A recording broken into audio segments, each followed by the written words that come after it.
I chose to do my shadow experience on Roger McAfee. He's the Assistant Athletic Director of Communications and Media Relations here at Minot State. um, he has over 25 years experience in athletics. He's worked at Division 1, 2, and 3 schools. Some of the recent schools he's worked at include Wisconsin Parkside, Albright College in Pennsylvania, Coppin State, Christian Brothers University, Georgia College and State University, University of Idaho, and Idaho State University. He's also a member of the College Sports Information Directors of America, or COSIDA, and the Public Relations Society of America, or the PRSA. So there were a bunch of duties listed that he gave me of his job here, and I'll just go through them real quick. So he is to write and distribute press releases and game recaps, including scores and stats, to various media outlets following games. He's to serve as the primary media liaison for external and internal communications. He creates, manages, and maintains the athletics website content in all forms of social media, including Facebook and Twitter. He is to compile and distribute statistical information. He's to manage, train, and supervise student workers to assist the sports information operation, and he is to be demonstrated proficiency. And he must demonstrate proficiency in Microsoft Office applications and software, including Word, Excel, Access, and Outlook. So one of the big things that McAfee is responsible for at Minot State is social media, which includes Twitter, Facebook, and YouTube. Often he will post graphics, recaps, previews, and various awards to the corresponding accounts. I would say Twitter is the main one he posts on because there are all different sports accounts that he has to manage. And Facebook is more reserved for just the MSU Beavers Facebook page. And then finally, YouTube is where he posts videos, including press conferences and videos that are too long to go on Twitter. So for game day tasks,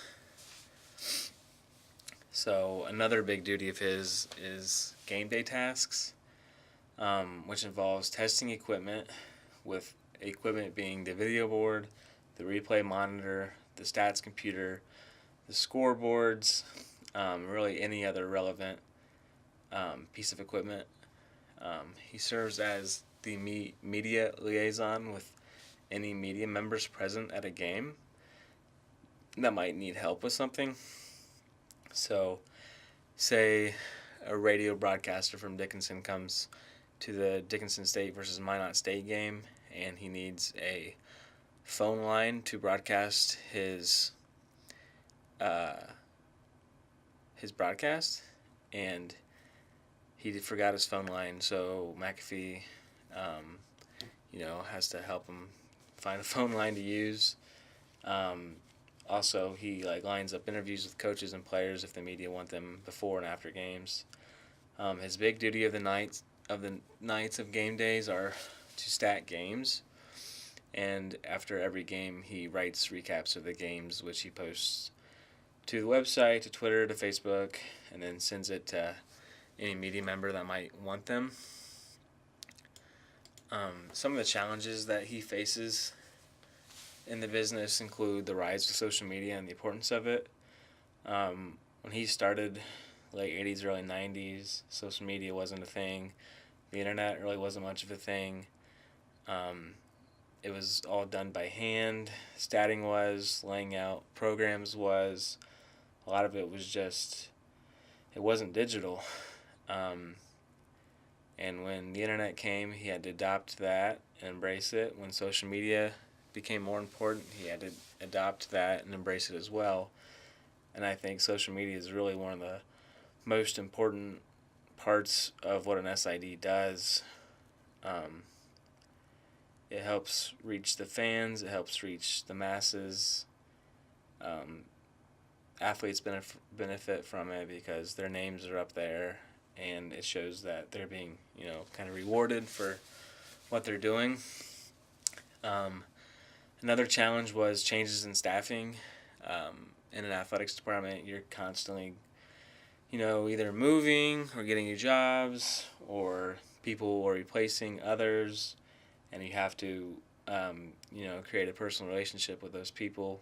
They might be your boss, they might be underneath you, but you need to be able to communicate with them and show that you're able to relate to them, um, and just being able to either supervise or get supervised is really important.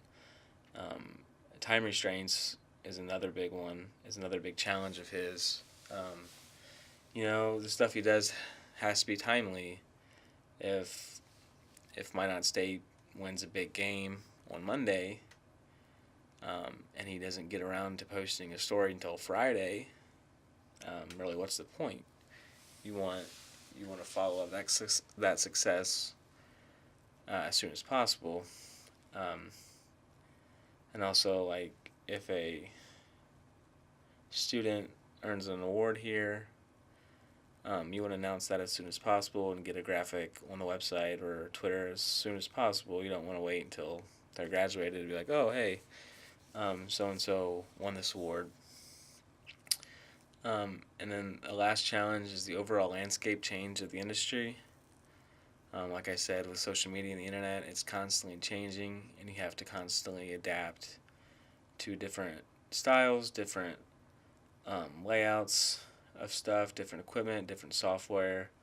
You constantly have to keep bettering yourself to stay in the field. And some of the rewards McAfee talked about were the student athletes experience here. He interacts with students every day, and you build a relationship with those people, and it helps justify why you're doing it. You're doing the job for the students. They put in a lot of time and effort, and you want to reward those, and you can reward them, with graphics, with other designs, with recognition for their achievements. Another reward of his is traveling with the teams and the experiences you get to have on the road. I know when he was at Coppin State, they would play, major D1 schools in basketball. So they would go in Cincinnati one night, play the Bearcats, and then drive up to Bloomington the next day and take on Indiana. And then maybe a day or two later, they would go up to East Lansing and take on Michigan State. So you get to visit all these cool campuses, these cool venues that you might not get to experience otherwise. He's also worked NCAA tournaments for basketball, for softball, for wrestling. He's helped put on the events. He also, in 1996, he got to work the Summer Olympics in Atlanta. So athletics can really take you places you never thought you'd be able to go to. So, to conclude my experience shadowing Roger, I met him last year, and he wasn't my direct supervisor, but I still reported him sometimes, and this year he's my direct supervisor, so we've interacted a lot more, and I've learned a lot from him. But this shadow experience helped me see all the things that he does that I might not see on a day-to-day basis. I think to be an SID, you have to be dedicated. You can't take shortcuts, no matter how easy they might be to do. You have to be knowledgeable. You have to know how stuff works, and 20 years experience will help you with that. If something goes wrong on the stat computer, he can troubleshoot it right away and hopefully figure it out before game time starts. And he's resourceful. He's learned a lot throughout the years, and he knows what works, what doesn't, what needs to be done, what's not working. He understands the importance of communications and media relations. And then also, he's well traveled. He's been to places that other people wouldn't get to see. He worked at the Summer Olympics. He's worked in CAA basketball tournaments, softball tournaments. That's not something that normal jobs allow you to do. Um, I think he's been pretty lucky with where he's been and the people he's worked with, and I know that after talking with him like in depth about stuff, it just made me more passionate about working athletics and um, where athletics can take me and what I can take from it, and hopefully I'll continue down the athletics path after I graduate, and I think it'll be challenging a lot of times, but it'll also be really beneficial and rewarding, and hopefully um, I'm lucky to be able to do that. So that's it. Thanks.